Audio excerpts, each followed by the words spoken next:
Was it a surprise when you started getting your offers, your letters?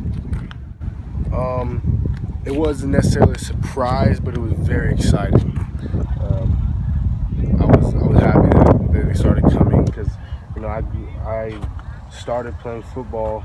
I started playing high school football. I started freshman year. I started on varsity, and I was playing with Soso, and #1 running back in the country. Great guy. Just everybody was chasing him. That's what I saw as far as Tony Jamabo, the running back for UCLA, #1. He's gonna win the Heisman someday. But like, that's who I grew up started my high school career with, and that's who I had to look as a role model. And so I just pushed to be like that. At one point, he got knocked down from #1. He got knocked to number 12 or something like that, and he told me, I'm gonna be #1 before the season starts. And before that season started, ESPN had him ranked #1 running back in the nation. So that's what you aspire to do, to make sure people know your name, to make sure you have a legacy. Exactly. He's an underrated high school linebacker out of Plano, Texas. His family moved from Africa to America when he was young. He started on varsity as a freshman at Plano West. He was MVP of the Nike opening here in Dallas. He's committed to the University of Houston. He is unbelievable. He is Momo Sanogo. And here are his top 5 rules for success. My dad is from Africa, so you know it's a big soccer country. He's from Cote d'Ivoire, and they're really good at soccer. And so we grew up playing soccer, and my brother actually plays soccer at Colgate University in New York. And I just wasn't that skilled at it. I was pretty good, but I was just big and slow and wasn't fit for soccer. And I kept begging my dad to play football. And in the summer going into 5th grade, 4th grade, he put me into football. Really, it's kind of like they just I don't want to say they appear, but your friend refers you to one, and you go to a session because you be courteous and like, oh yeah, I'll go check it out. And sometimes you just really like it. Like my friend Titus is the guy who got me on Coach Flight, Titus Wall. He was like, hey, come out to a session. I was like, all right. And I went out there and I was like, this is legit. I like this. So Mohamed Sanogo, for his size, 6'2", 230. Dude runs a high 4.6 40. So he's moving with all that weight. He's very explosive, very quick. So we're gonna work on is getting to our attack point. So basically what we're working on this offseason is building that explosiveness. We're gonna cut off some of that 230, get down to about 225, but we're gonna come downhill, turn some folks' lights off this year. So why did you end up choosing Flight? Because I felt as though, because with other trainers, you do stuff like I'll go to a trainer to work on hip strength or something like that. But with him, it's just constant on the field, on the grass, working on drills that we're gonna use in the game. And so it's very helpful to me. So you've been able to use these techniques already? Yes, when I go to camps and guard people one-on-one, it's basically all what we do. That's basically all we do out here. We work one-on-one coverage, we work moving our hips and feet and being explosive. And you would say that makes you successful? Yes, I think it does. Definitely. I know that you have a lot of offers of Houston, Indiana, Cornell, Air Force, Tulane, and Army, just for starters. What was determinant in your decision on where you wanted to go?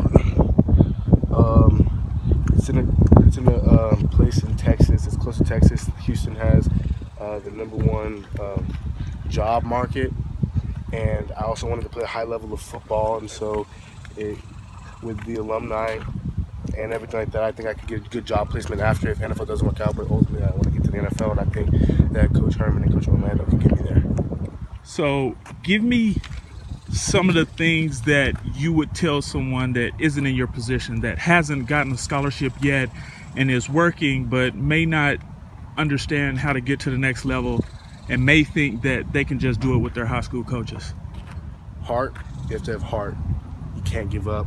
You gotta want it. You gotta love the game and love everything about the process. If you don't, you're not gonna be successful. Hard work. You gotta have hard work is when you're in the situations when you're working, you got to give it everything you got.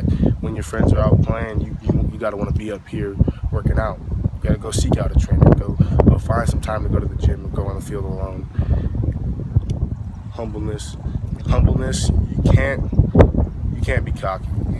It's good to have confidence, but you don't want to be complacent. It's easy for me to stay humble because I have Anthony Hines of Death right on the street, number one linebacker, inside linebacker in the nation. That's great motivation because always on my mind, always got to get better and prove to other people as well as myself that I'm on that level. And ambition. And then ambition, you gotta take risks and be brave, and even though you know you might get turned down. Like, I pushed myself to get, as going into my junior year, to get invited to the opening regionals and that the Rivals Challenge, the camp series, and they said no. Like, they said I wasn't good enough, and I kept begging them to let me come, and they said you're just not good enough. And I was like, okay, I'm gonna prove that I'm good enough. And then this summer, I went to the opening regionals, and I got a chance to compete with the likes of Anthony Hines and Baron Browning and Levi Draper and all those guys at the Dallas Opening Regional, and I came out MVP. And then I went to the Rivals Challenge, and they said that Baron Browning got the linebacker MVP and that I was close contender to it.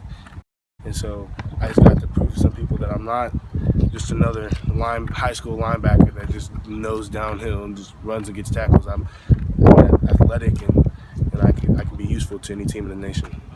So with that, you feel that you're on the level of these guys at this point, and you're continuously working? Yeah, I feel like I'm on their level, but I still have more to prove, and you can never prove yourself enough. It's always more room to get better, more room to be greater. But training is very helpful, especially when you get to where I get the chance to work out with people, with NFL players from all over the place, namely Akeem Talib. I've had the chance to work out with him a lot of times, and you get advice from them, and you get to ask some questions, and just working out with trainers can help you that way. And it's just a really cool experience. And can you reach out to these individuals anytime you want? The trainers, your mentors? The trainers are always available. They're there to train you not only as a player, but as a man as well. They talk to you, and if something's wrong, they're going to know it's wrong.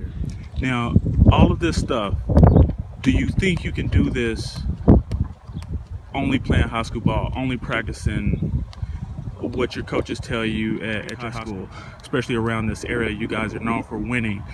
Could you do it all without any additional help, any additional coaching, training?